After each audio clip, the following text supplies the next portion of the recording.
walking past some plants in your garden and you come to something like this, and something's not right. What the heck is wrong with this plant? Hi, I'm Tim Hansen with UC Marin Master Gardeners. If you've got a sick plant, I'm here to help. Join me today as I play plant detective using a multi-step process that you can follow to diagnose plant problems on your own. It's not always foolproof, but when it's not, you'll have gathered enough information to seek help from experts like your local Master Gardener help desk. Let's get started. Describe symptoms and patterns. Grab your magnifying glass or your phone and get really close to the plant. Take photos of the whole plant if you can. That way, you can later determine whether the plant's condition has changed or improved. Where on the plant do you see damage?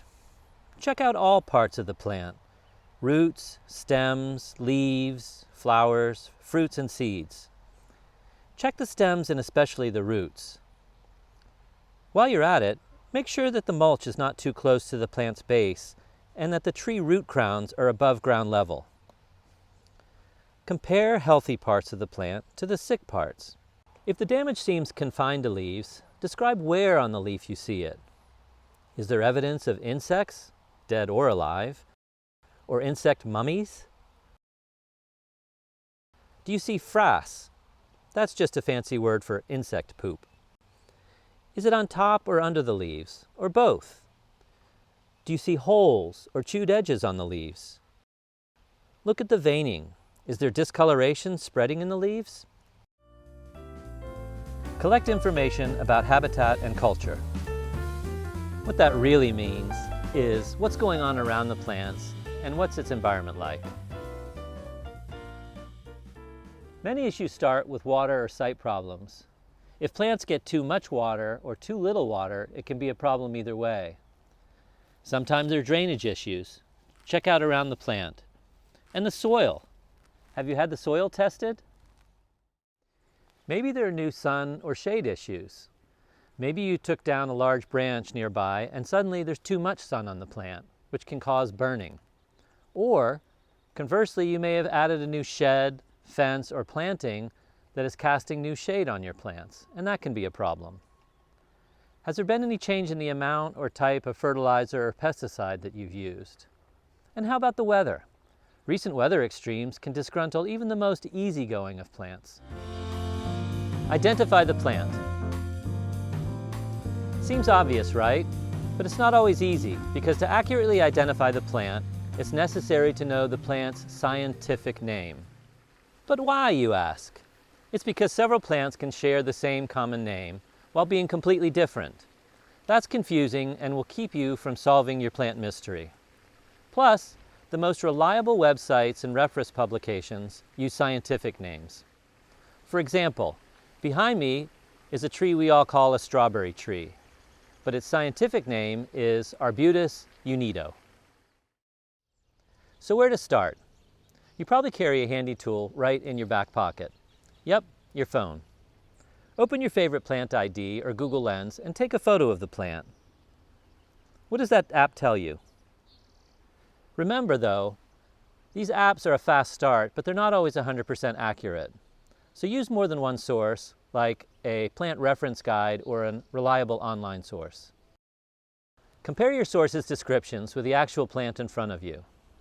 Do the distinguishing features such as size, color, leaf shape and arrangement, and flower characteristics match what you see?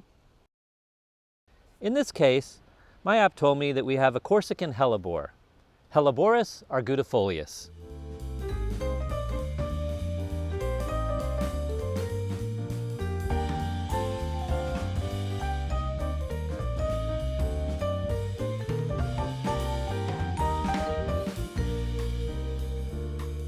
Form a tentative diagnosis and choose treatment.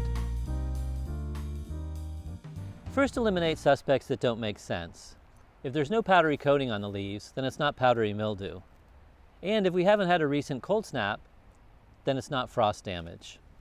And remember, some changes, like seasonal color shifts or old leaves dropping and dying, are completely normal.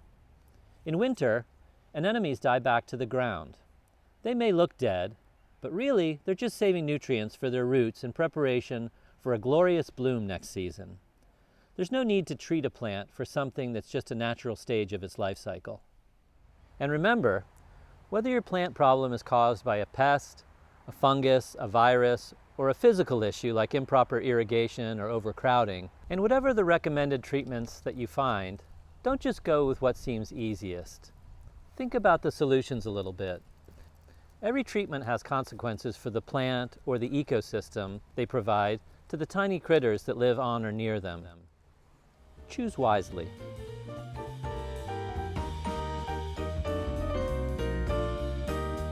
Master Gardener programs have trained volunteers ready to help with your specific garden issues for your area.